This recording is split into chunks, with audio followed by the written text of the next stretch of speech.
1 ஹார்ல 1000 push-up பண்ண முடியுமா? இது 60 நாள் டிராகன் பால் ஜி கோகு மாதிரி ட்ரெயின் பண்றதுல டே நம்பர் 42. இன்னைக்கு ஒரு கிரேசியான ஒரு திங் தோணுச்சு. ஒரு மணி நேரத்துல 1000 புஷ்அப் பண்ண முடியுமான்னு. சரி யோசிச்சதோட பண்றோம் இல்லாம டைரக்டா போய் இதை ட்ரை பண்ணலாம்னு சொல்லி முடிவு எடுத்துட்டேன். புஷ்அப் பண்றதுக்கு முன்னாடி எந்த பம்பும் இல்லாம என் பாடி கண்டிஷன் இதுதான். தென் செஸ்டோட சைஸை மெஷர் பண்ணதுல 41.5 இருந்துச்சு. ஒரு நிமிஷத்துக்கு குறைஞ்சது வந்து பாத்தீங்கன்னா 18 புஷ்அப் பண்ணா அப்பதான் 1 ஹவர்ல நம்மளால கம்ப்ளீட்டே பண்ண முடியும். ஃபர்ஸ்ட் அப்படியே புஷ்அப் ஸ்டார்ட் பண்ணேன். பட் டைமிங் குள்ள பண்ணுன்றதுனால வேகமா பண்ண ஆரம்பிச்சதுனால பாத்தீங்கன்னா ஃபர்ஸ்ட் 100 முடிக்கிறதுக்கே எனக்கு வந்து பாத்தீங்கன்னா 7 மினிட்ஸ் எடுத்துருச்சு. ஃபர்ஸ்ட் 100 முடிக்கிறப்பே செஸ்ட் பயங்கர பெயின் வர ஆரம்பிச்சிட்டான். டவுட்டாவே இருந்துச்சு முடியுமான்னு. தென் அப்படியே அடுத்த 100 புஷ்அப் பண்றதுக்கு அப்படியே ஜம்ப் ஆனேன். தென் முடிஞ்ச அளவு வேகமா போடலாம் ட்ரை பண்ணிக்கிட்டு இருந்தேன். பட் சுத்தமா முடியல. ஷோல்டர்லாம் பெயின் வர ஆரம்பிச்சான். 200 புஷ்அப் முடிக்கும் போது 16 மினிட்ஸ்ல முடிச்சேன். நினைச்சதை விட டைம் ரொம்ப டிலேவா போகுதுன்ற பயத்திலே வந்து பாத்தீங்கன்னா அடுத்த 100 புஷ்அப்புக்கு அப்படியே களத்துல இறங்கினேன். தென் இது எவ்வளவு வேகமா பண்ணலாம் ட்ரை பண்ணாலும் சுத்தமா முடியல. பயங்கரமா செஸ்ட் வந்து வலிக்க ஆரம்பிச்சிட்டான். எனக்கே தெரிஞ்சிருச்சு நிறைய ரெஸ்ட் விட்டு தான் பண்றோன்னு. தென் 300 புஷ்அப்ஸ் முடிக்கும் போது டைம் வந்து பாத்தீங்கன்னா 23 மினிட்ஸ் ஆயிட்டு இருந்துச்சு.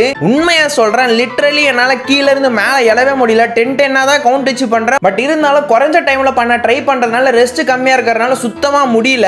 எப்படியோ போராடி வந்து பாத்தீங்கன்னா 400 புஷ்அப்ஸ் முடிச்சேன். 32 மினிட்ஸ் ஆயிட்டு கால் பயங்கரமா வலி எடுக்க ஆரம்பிச்சிட்டான். கையில ரிஸ்ட் பேண்ட் போடாதனால ரிஸ்ட் ரொம்ப வலி எடுக்க ஆரம்பிச்சிருச்சு. தென் இங்க தான் ஆப்பே அடிக்க ஆரம்பிச்சது. கால்ல நான் பெயின் வருதுன்னு சொன்னது வந்து பாத்தீங்கன்னா ரொம்ப அதிகமாக ஆரம்பிச்சிட்டான். தென் சுத்தமா என்னால புஷ்அப் பண்ண முடியல. ரிஸ்ட் எல்லாம் பெயின் வர ஆரம்பிச்சது. எஸ், நான் இந்த சேலஞ்சில் தோத்துட்டேன். 1000 புஷ்அப் 1 ஹவர்ல என்னால சுத்தமா பண்ண முடியல. 500 புஷ்அப்லயே வந்து ஸ்டாப் பண்ணிட்டேன். 44 மினிட்ஸ் ஆயிடுச்சு இந்த 500 புஷ்அப்ஸ் முடிக்கிறதுக்கு. செஸ்டோட மெஷர்மென்ட் வந்து பாத்தீங்கன்னா புஷ்அப்க்கு முன்னாடி 41.5 இருந்தது. புஷ்அப்க்கு அப்புறம் வந்து பாத்தீங்கன்னா 42.2 மாறிடுச்சு. லிட்டரலி என் செஸ்ட் நீங்க பார்த்தாலே தெரியும். பிஃபோர் அண்ட் ஆஃப்டர் இங்க போட்டுட்டு இருக்கேன் பாருங்க.